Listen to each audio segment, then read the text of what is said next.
Welcome to Do Sports Show once again every Thursday from 6 p.m. to 8 live on Hosanna Radio. Also simulcast on the Facebook Do Sports Show Facebook page and also on the Do Sports Podcast on all platforms. Thank you for tuning in. This is Do Sports Show. We're back and better than ever. Let's get right into it. Back a couple weeks ago on my podcast, I said when it comes to the Dolphins, when it comes to expectations,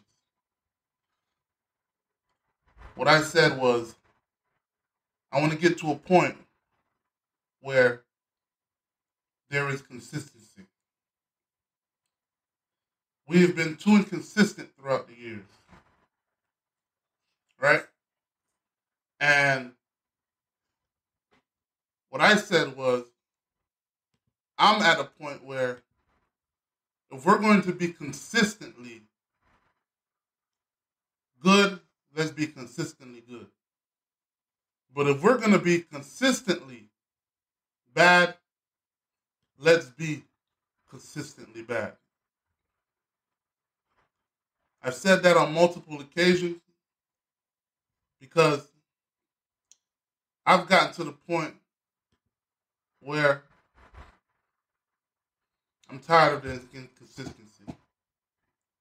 We start off in the beginning of the year 0-7. Then we'll rattle off 9 wins in a row. Next thing you know, we fall short of the playoffs. Next thing you know, we don't even end up with a high draft pick. We end up stuck, rocking a hard place. Now, I've stood on my stance. Granted, I see all the moves we made and all the signings we've made, and don't get it twisted. Inside of me, I want to be excited. I wanted to be excited. I wanted to be, like I usually be, we're going to win the Super Bowl, whatnot. But I've gotten to a point where I got to be a realist, man. And I got to wait. I got to be a skeptic this year. Because it's too much emotional up and down for me. It's too much emotional energy for me. And exerts too much ranges of emotions, I might say. That's the perfect way of bringing it up, of summing this up. And the show on the field, the first 3-4 games, phenomenal. I mean, something I've never seen in a long time, as a Dolphin fan, right? If not ever. And everything was going well. And then we get to the point where we're in this situation right now, nationally, of Tua Tagovailoa being concussed on the field. And here's what I have to say about this.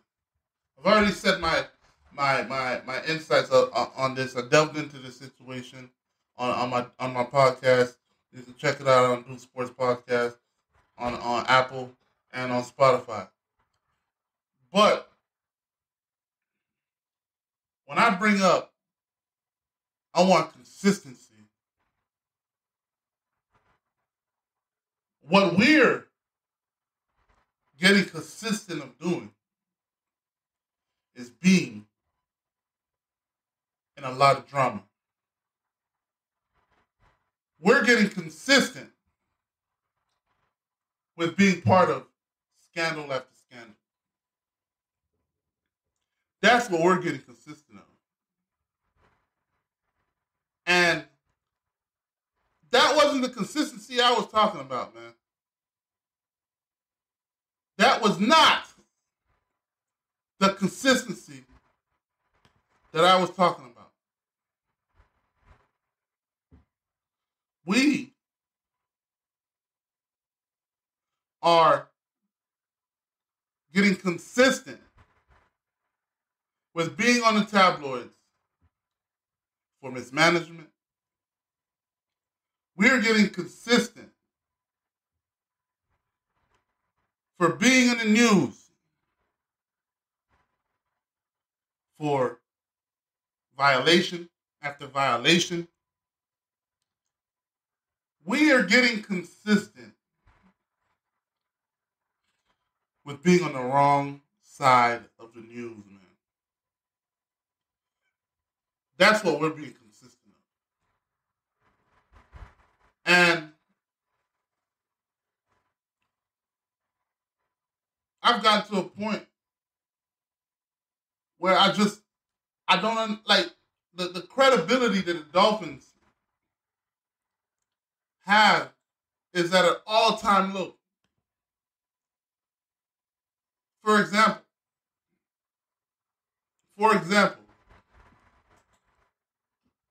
our owner is actually suspended right now. Our owner is suspended for the year right now. Mitch asked why. If you don't know why the owner has been suspended, he is being suspended because it stems back from Brian Flores in his lawsuit when he claimed that they were trying to recruit Tom Brady.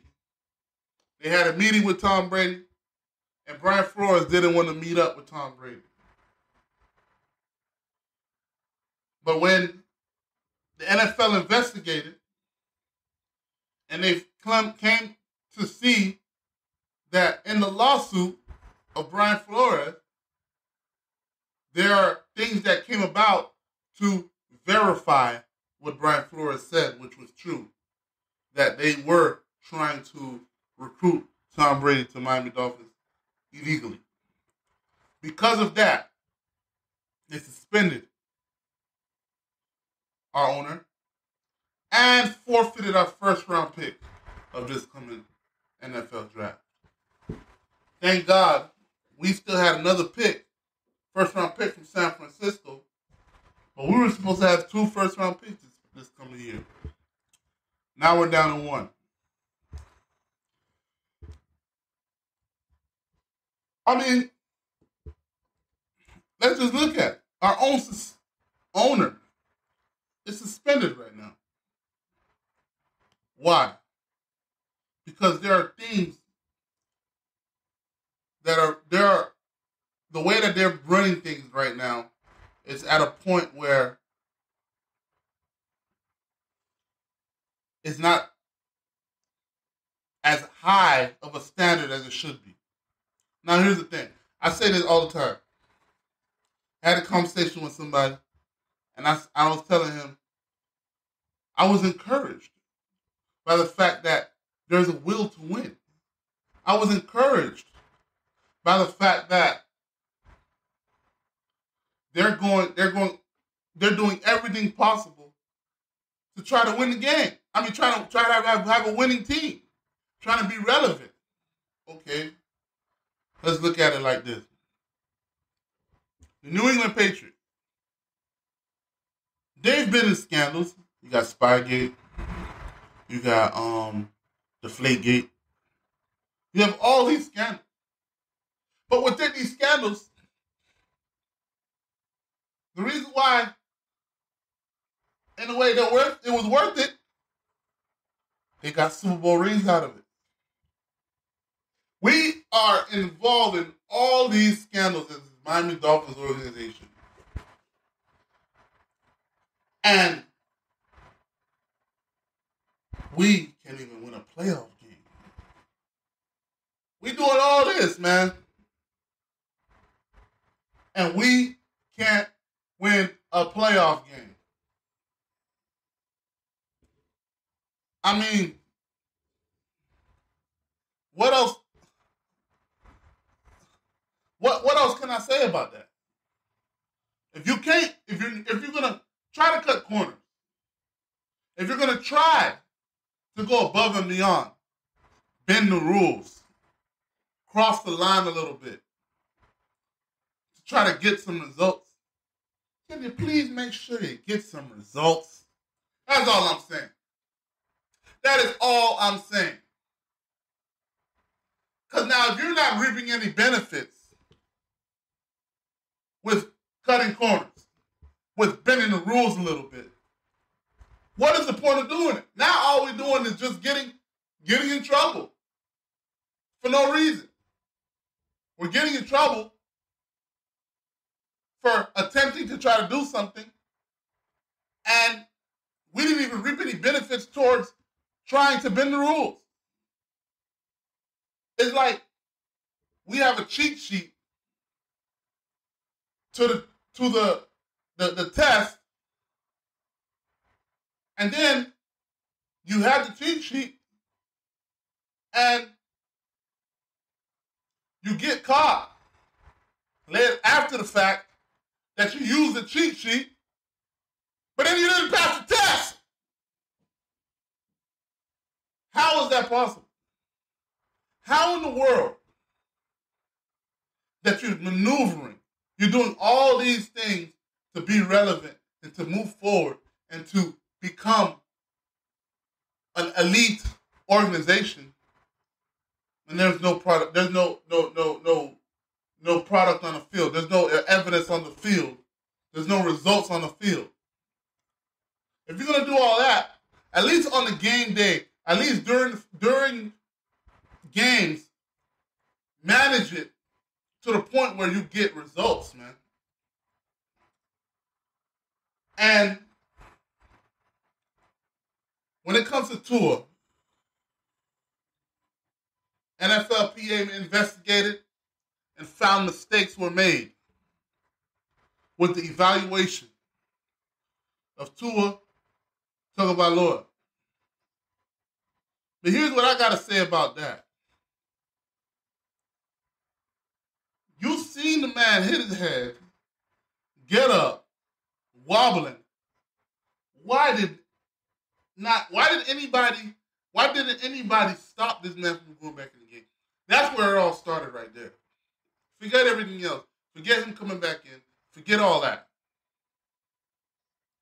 Why did the independent neurologist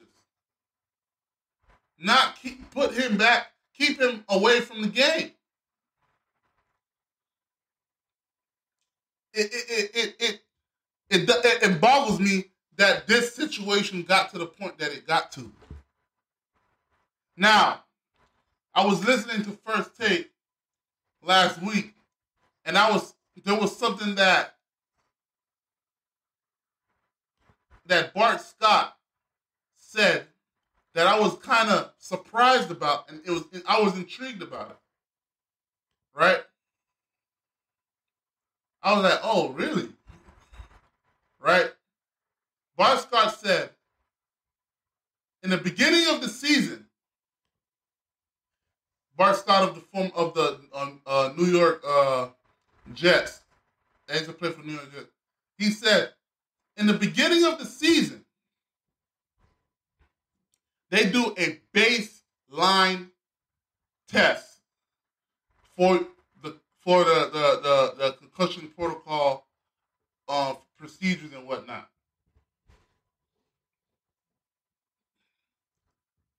Bart Scott said that in the beginning, like when he does the test, he gives the easiest answers.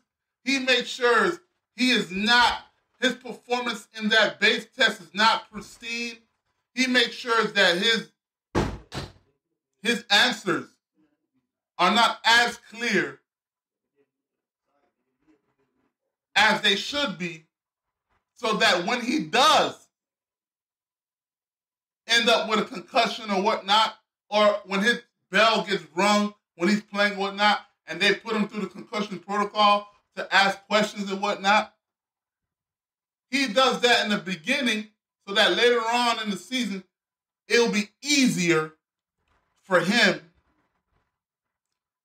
to pass the concussion protocol test. When I heard him say that, I was like, whoa, whoa, whoa, whoa, whoa. We have a hole in the process. Now don't get it twisted. I'm not in the medical field yet. I'm not,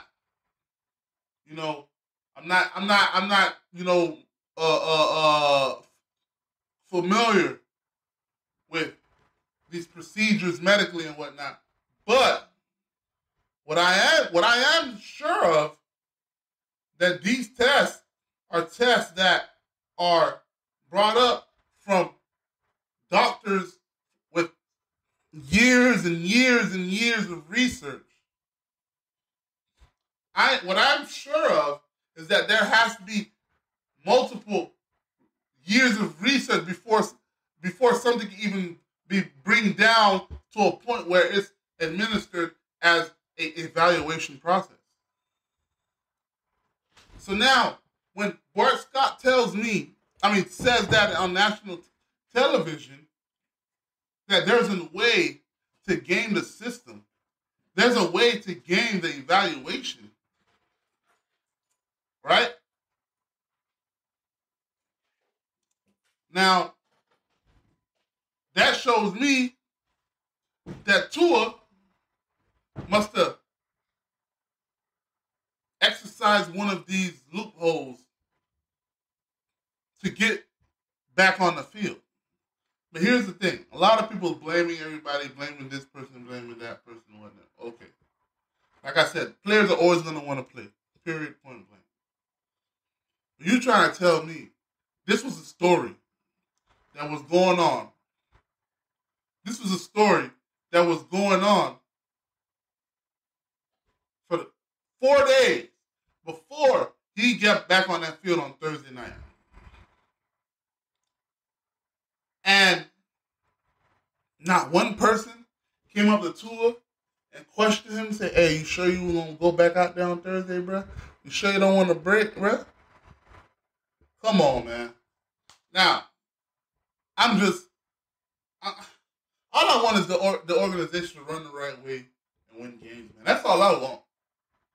I want the Dolphins just to run the organization the right way and win games, man. Let's stay out the way. I say that all the time.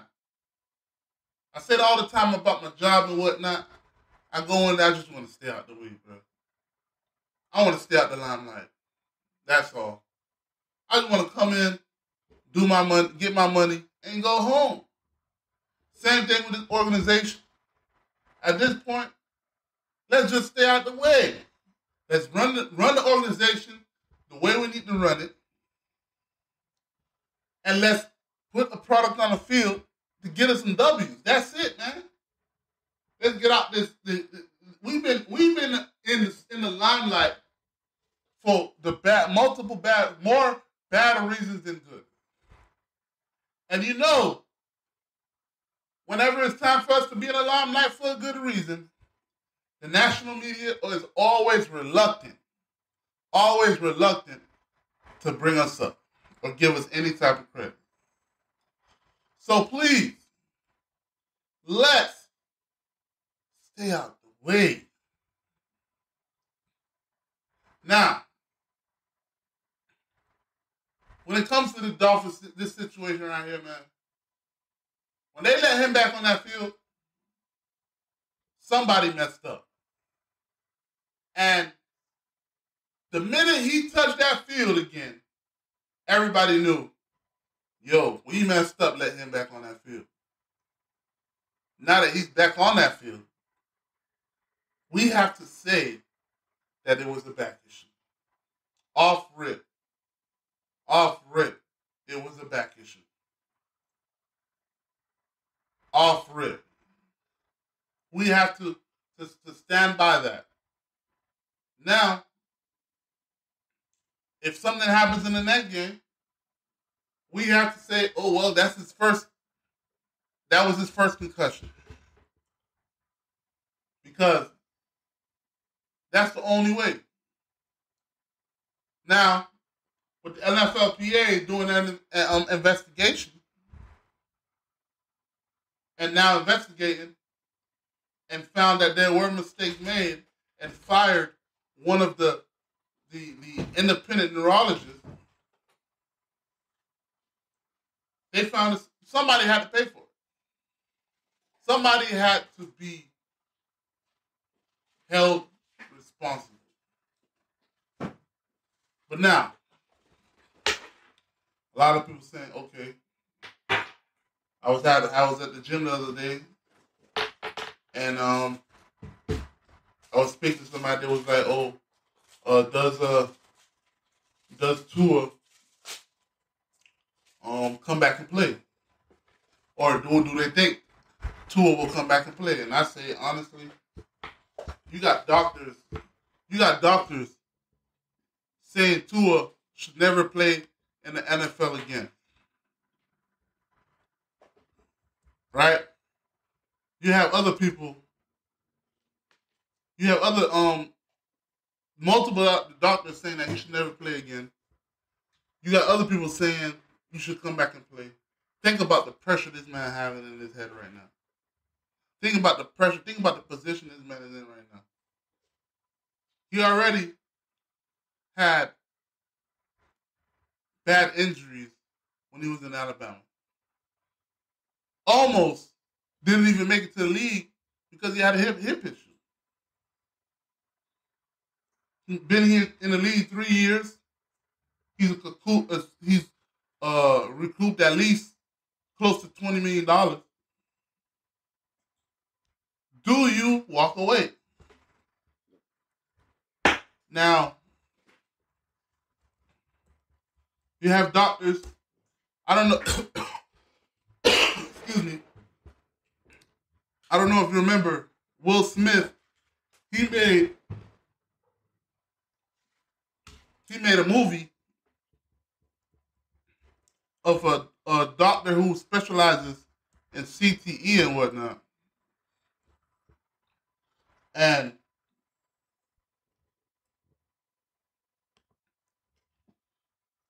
he even came out and was like, I'm going to read it right here. On TMZ.com, the title says, concussion. Dr. Bennett Umalu, Tua should quit football forever. Stop playing. Stop. Famed neuropathologist Bennett Umalu, the inspiration for Will Smith's concussion movies, tells TMZ Sports Tua Tagovailoa should never play another down in the NFL again after suffering a scary head injury last week. If you love your life, Umalu said in the message to the Miami Star, if you love your family, you love your kids, if you have kids, it's time to gallantly walk away. Go find something else to do. Tagovailoa was injured in the second quarter of the Dolphins' loss to the Bengals last Thursday, and Umalu, who discovered CTE, said from everything he saw on the game's broadcast, he believes the quarterback suffered severe, long-term permanent brain damage during the play. Now, Umalu is pleading with a 24-year-old football player to hang up his cleats forever and avoid sustaining further damage. Tua, my brother, I love you, Umalu said. I love you as much as I love my son. Stop playing. Stop. hang your helmet, and gallantly walk away. Tua was rushed to the hospital immediately following the hit, but was discharged just hours later and flew back to Florida with the team on Thursday night. On Friday, Tua Tagovailoa told his fans he was feeling much better and was determined to get back on the field as soon as possible. Omalo clearly believes that would be a mistake. He should stop, doctor said. Sometimes money is not more valuable than human life. $20 billion is not worth more than your brain. The Dolphins play next Sunday against the Jets. Tua Tagovailoa already has been ruled out for the game. So you have the doctor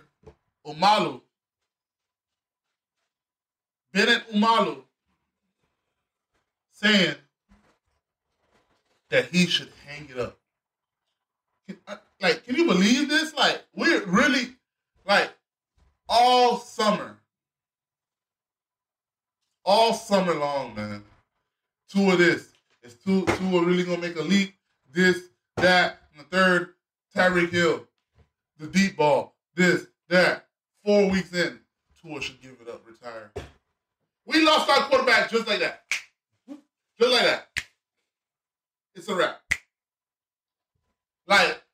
We're potentially losing our quarterback after 4 or 5 games. Might as well give me Tannehill back. Tannehill over there winning games. You know what I'm saying?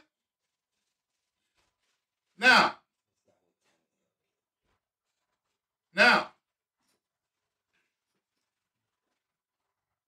when I was in the gym, they were saying, "Oh, you think he's going to come back?" I said, I personally feel like he's out for the year. And maybe not even play for the Dolphins ever again. They're like, dude, you crazy. Now, here's what I think. If he do come back, that's a big if. If he comes back, they have to present him with a contract where you sign this contract and you cannot sue. That's where I'm at with that. That's the only way you would see Tua back on that field, man. Him signing a document stating that we are not liable for you on that field if you suffer a third concussion and if, God forbid, you die on that field. Right? And that's how serious you have to come when it comes to Tua Tagovailoa, because that concussion, I'm not gonna lie to you, that was the most disturbing thing I've ever seen on live television, bro. And I'm pretty sure you got other people that's been watching football for far longer than I have, and they've said the same thing. That's one of the worst things they've seen on live national television. And Amazon television,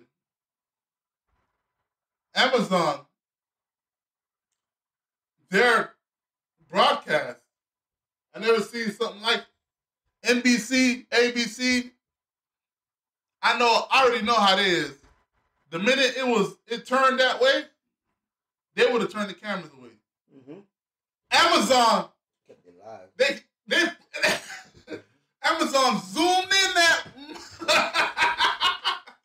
They zoomed in and was looking. There's nothing funny. There's nothing funny about it. But for something that disturbing, why are you not switching the camera, man? Why are you not putting it somewhere else? They zoomed in, examined it. They going into commercial, and you see Tua's hand all over the place. I'm like, yo, they slow-moing this thing and everything. Yo, what's going on? It's like, ain't no way you can't see what happened to Tua. That's probably what made it even more of a bigger story, because it was so direct and it was so vivid. Like everybody could see it, and it was on slow mo. You got anything to say, man? I ain't gonna lie to you. I was at church. I know if people listening right now, I'm sorry. I had to put myself out there. I was so much shocked. Pastor King looked at me. I told Pastor King, if you saw what I just saw right now, no. I didn't want to laugh. I'm sorry for laughing at it, but it was crazy. I ain't gonna lie. That was the worst thing I ever saw. Yeah, I thought he ain't had no concussion. I thought he broke his spine or something. I don't know. Or he broke his fingers. I thought he broke his fingers. I thought he broke. I didn't know he had looking, concussion. I'm like, whoa. I was like, when I seen his fingers going this way, that way, and the third, I'm like, yo, I instantly said, oh, Tua's out for the year. He broke his fingers, man. Like, that's the first he thing can't throw. Yeah. That's the first thing I thought. I thought the way he got slammed, he landed on his fingers. Yeah. And he turned around. And then everything was like that. And I'm like, yo. But they say it was because of the concussion. Because it was the second one in a week. It wasn't fully healed or something like that. So now, that's the only way I see him back on that field. But once again, man. No. To get back on that too, I feel like he's gonna get back on the field. But the thing about it, mind you, the concussion is like 7 days they give you to get right. But in your contract, it says, I heard some people were telling me on the contract, they say that. It said, yo, the contract you signing, you might get injured, you might get some things like bad happen to you, but that's what you agree on. Yeah. You know what I mean? So I feel like for him to put out a statement talking about he want to get back on the field, I think he already know what time it is. Like he know if he come back, hey, listen, bro, you get a third concussion, that's on you. Yeah. If you choosing to come back. I know Tua hear all the people, what people saying. He watching sports centers. He watching all the sports. They hearing what he. But for him, he a warrior, man. And I feel like he gonna come back. He gonna come back strong. But what we need to do is they need to tighten up on the offensive linemen. Them offensive lines, they need to protect them better. Correct. You know? Now, I remember there was one thing that was similar to the Dolphins. Similar. The Dolphins, I don't know. So you gotta if only true Dolphin fans will know this. Now, I don't know if you guys remember this. He's actually calling games right now. Like, he's an announcer on games right now. Trent Green. I don't know if y'all remember this. Only true Dolphin fans remember this. He got hit in the preseason. Season wasn't even started yet. He got knocked out on the field, bro. And he had a concussion. And he was knocked out. And then, if I'm not mistaken, he was out for the year. And I think that was the last time we ever seen Trent Green. It could have been in the preseason or the beginning of the season. But that was the last time we ever seen Trent Green on the field.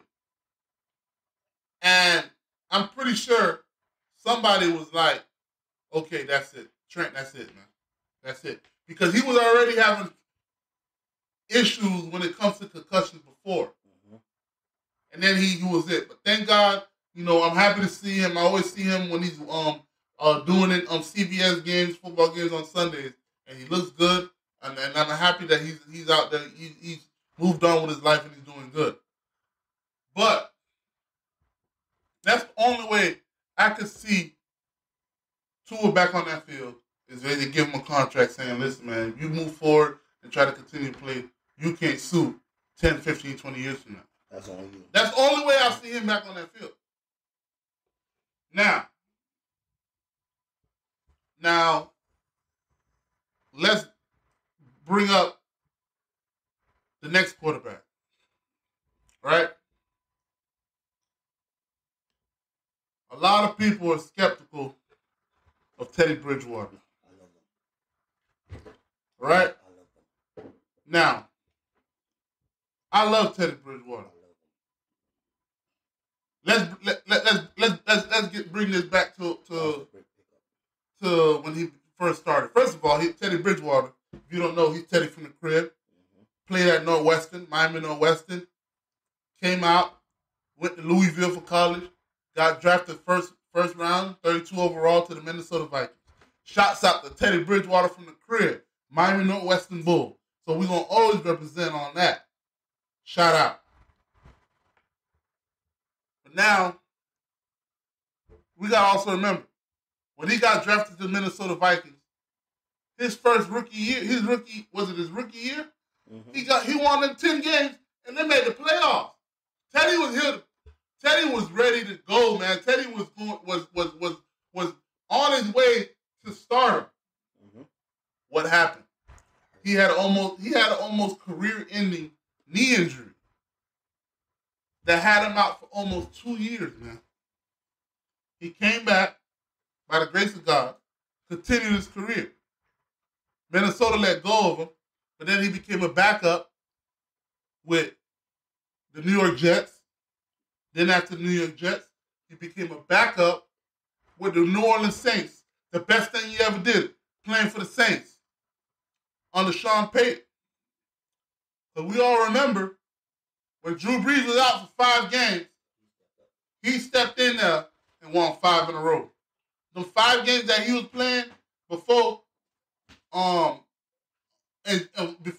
Brees come back, he won all 5 to keep them in playoff contention. Now, that right there, I'm not gonna lie to you. Those 5 games is what saved Teddy Bridgewater's career. He might have been out of the league already. Mm-hmm. You know what I'm saying? Those 5 games right there saved and revitalized Teddy Bridgewater's career. Right after that, he went to Carolina. Signed a 3-year, $76 million deal. Shout out Teddy from the crib. And guess what? His first year and only year with Matt Rule, who potentially could get fired in the next coming weeks if they don't tighten up. Mm-hmm. They didn't have any weapons like that for him over there. Their whole offense was revolved around McCaffrey. And we all know about McCaffrey. He's injury prone, man. The man gets hurt. The man is glass, man. Granted, when he's healthy and he's full go, he's an MVP candidate. That's how talented McCaffrey is. Now,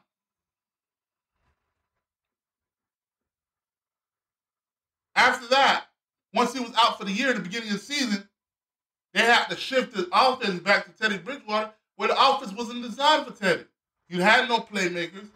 Teddy was in there pretty much on an island trying to make something out of nothing over there. How about you just signed him for a 2 or 3 year deal? How about the next year you put more pieces around him, this and that? You trade him. After 1 year, after signing him to a 3-year, $76 million deal, you trade him to Denver. He go to Denver, and he does pretty good. 18 touchdowns and 8 interceptions. I kid you not. I'm telling you right now, man. If he did not, because you got to also remember, Teddy Bridgewater ended up with a bad concussion injury that ended his season. People don't remember that. That happened last year. He ended up in a bad concussion injury, and he was out for the year. If he was still healthy throughout that rest of the season, they probably would have made the playoffs, and Vic Fangio would still be the head coach probably to this day, and Teddy Bridgewater would probably be still starting for Denver right now. Listen, folks, we had a starting quarterback right here, even though Tua is not here, man.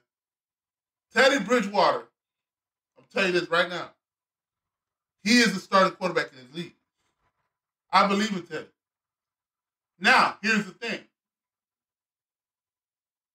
I guarantee you, Teddy Bridgewater hasn't had this much talent around him since Northwestern. Since Northwestern. Louisville, he ain't had that much talent around. Minnesota, he ain't had that much talent around. The Jets, he ain't had that much talent around him. New Orleans Saints might be the closest. And we already know Carolina, he ain't had that much talent around him. And damn sure Denver, he didn't have that much talent around him. This man's been Minnesota, New York Jets, the New Orleans Saints, Carolina Panthers, the Denver Broncos, and now the Miami Dolphins. This man been on 6 teams because nobody wants to give him the support that Teddy Bridgewater needs. In my opinion, I feel like Teddy Bridgewater is in the same situation that Tua was in the last couple of years. He has the talent, but you don't fully want to invest or to put your full faith in him. This is the first coaching staff, and this year was the first year that they fully invested and fully put their confidence and put their arms around Teddy and said, listen, you're our guy. You are our guy. And he showed you when you put the confidence of the organization towards him and put the talent around him and give him the confidence saying that you are the guy, he brought results.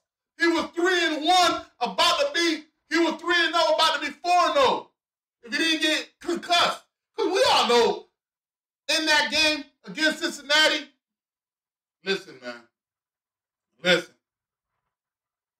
We was going to win that game.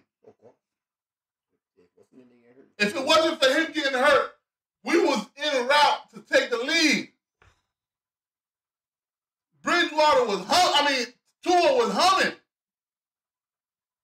Come on, man. Let's stop with all this, man. So now that's what Teddy Bridgewater needs. He needs somebody to have confidence in him and say, listen, you are the guy, man. You are the guy. Go out there and win, man. Go do your thing. And I feel like he will do that. But now, I don't like saying this or all this, but me being the journalist that I am, and the radio host that I am, I have to keep it real sometimes, man.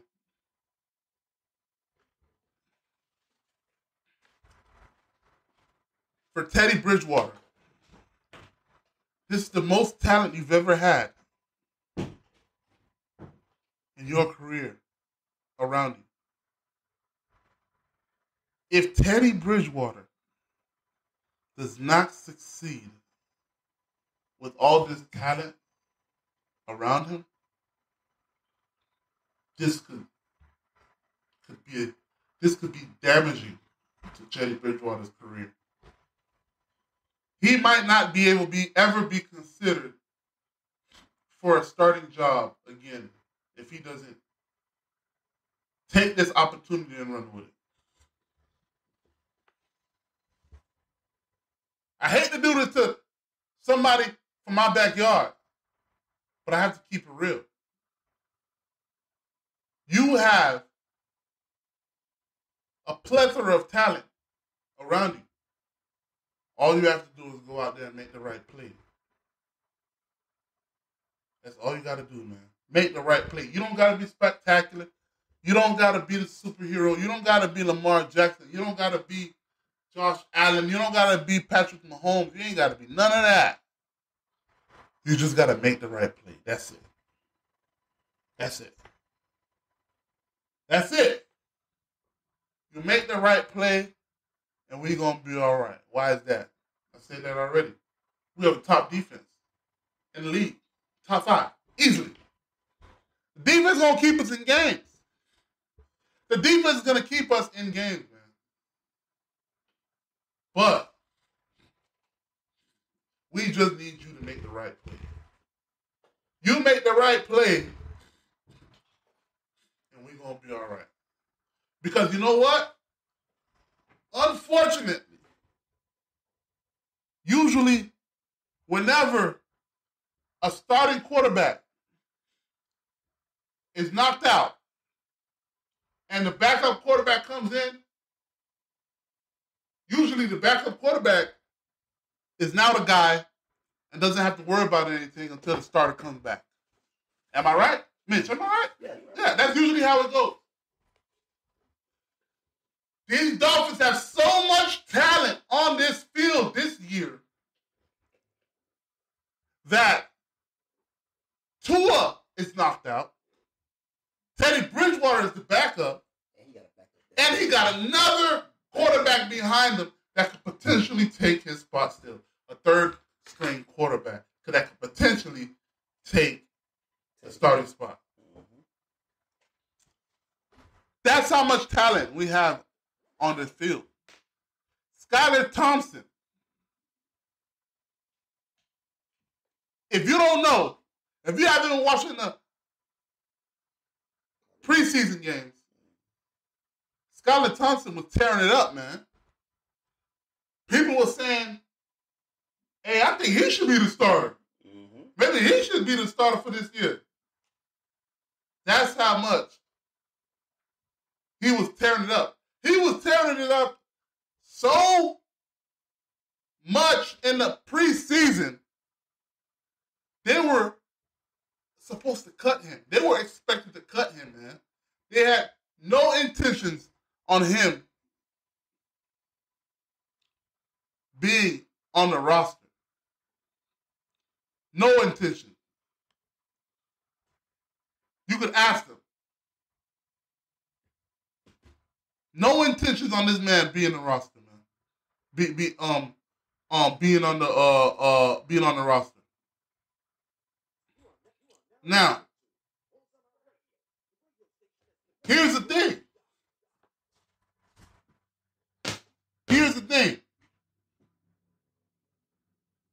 We are always talking about two of this, two of that. He's the guy. Sometimes, you know what they say? There's a saying that people always say, you see how God works? You see how God works? We talk about two of this, two of that. But for some reason, we drafted a quarterback the 7th round this year. Not the 1st, not the 2nd, not the 3rd, not the 4th, not the 5th, not the 6th, the 7th. The last round. We just said, you know what, let's draft a quarterback the 7th round. He'll be good for practice. He'll probably be on the practice squad throughout the season. It is what it is. We got Tua. Now, we could potentially lose Tua. Tua could potentially retire. And we could have potentially had already drafted our quarterback for the future in the 7th round. And we didn't even know it. You know what people say? When they say,